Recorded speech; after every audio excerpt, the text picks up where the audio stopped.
রাষ্ট্রীয় কোষাগারে হাজার হাজার কোটি টাকা জমা হয়, কিন্তু বাংলাদেশের ভাগ্যের পরিবর্তন হয় না। দিনের পর দিন যায়, মাসের পর মাস গড়ায়, সরকার পরিবর্তন হয়ে নতুন সরকার আসে, কিন্তু জনগণ যা ছিল তাই থেকে যায়। কারণটা কি? কারণ হলো, দেখেন, এক সংসারে 6 ভাই বোন, 5 ভাই বোন মিলে সারাদিন কষ্ট করে 12 ঘন্টা 14 ঘন্টা মেহনত করে তারা পয়সা উপার্জন করে এনে সন্ধ্যাবেলা একসাথে জমা করে রাখে। আর একটা ভাই আছে চোরা। এক ভাই কি চোরা, বুঝেন? চুরি করে। এই চোরা, এই চোর রাতের বেলায় 5 মিনিটে খাবলা মেরে 5 ভাই বোনের সকল সম্পদ চুরি করে নিয়ে যায়। বলেন, এই সংসারে কোনোদিন সচ্ছলতা আসবে? 5 ভাই বোন যতই চেষ্টা করুক, তারা যতই উপার্জন করুক, ওই চোরের দ্বারা এই সংসার কোনোদিন শান্তির হয় না। আমাদের বাংলাদেশের কৃষক ভাই মেহনত করে, শ্রমিক ভাইরা বোনেরা তারা উপার্জন করে, ব্যবসায়ী ভাইরা তারা দেশের উন্নয়নে তারা ভূমিকা রাখে, প্রবাসী রেমিটেন্স দ্বারা ভূমিকা রাখে। আমরা 5 ভাই বোন মিলে কামাই করি, দুর্নীতিবাজ রাজনীতিবিদরা চুরি করে আমার বাংলার মানুষের ভাগ্য নিয়ে ছিনিমিনি খেলে।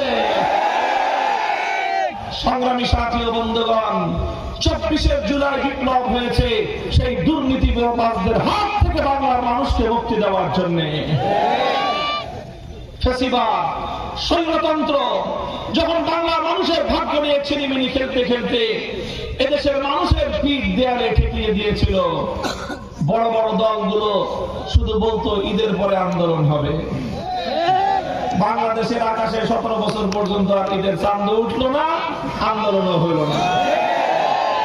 শেষ পর্যন্ত আমার স্কুল থেকে সমাপনীরা বেরিয়ে আসলো, কলেজ থেকে আমার তরুণ সন্তানরা বেরিয়ে আসলো, মাদ্রাসা, আলিয়া মাদ্রাসা, কওমি মাদ্রাসা থেকে আমাদের সোনার ছেলেরা বেরিয়ে আসলো, প্রত্যেকটি ভার্সিটি ইউনিভার্সিটি থেকে আমাদের সন্তানরা বেরিয়ে এসে 4 কোটি ছাত্র জনতা হাতে হাত রাখলো।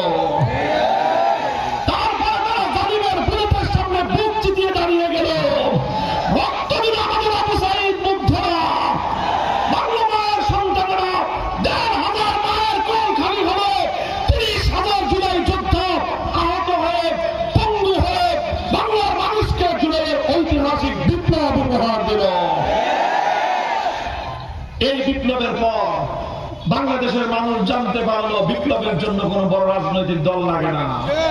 বাংলার মানুষ জানলো বিপ্লবের জন্য বড় কোন নেতার প্রয়োজন হয় না। দেশবাসী ঐক্যবদ্ধ হয়ে তরুণ প্রজন্ম হাল ধরলে বাংলার মানুষের ভাগ্যের পরিবর্তন ঘটতে পারে।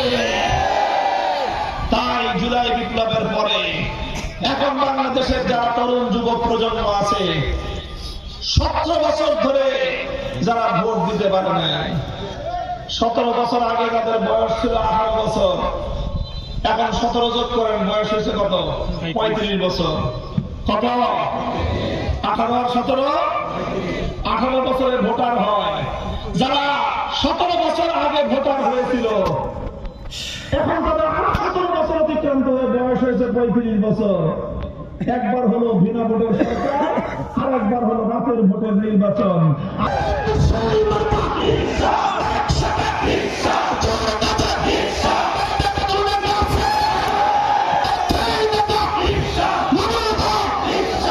সংগ্রামী সাথী ও বন্ধুগণ, আমি তাই বলেছি, এবারের নির্বাচন শুধু সাধারণ কোন নির্বাচন নয়।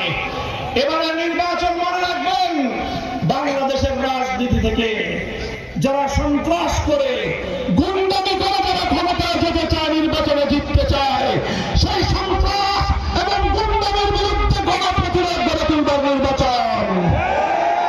যারা ক্ষমতায় গিয়ে দেশের জনগণের সম্পদ লুটপাট করে তারা বিদেশে দাগন পাড়া করতে চায়, বাংলাদেশের মানুষের সম্পদ চুরি করে যারা আঙ্গুল ফুলে কলা গাছ হতে চায়, এবার নির্বাচন সেই দুর্নীতির বিরুদ্ধে নির্বাচন।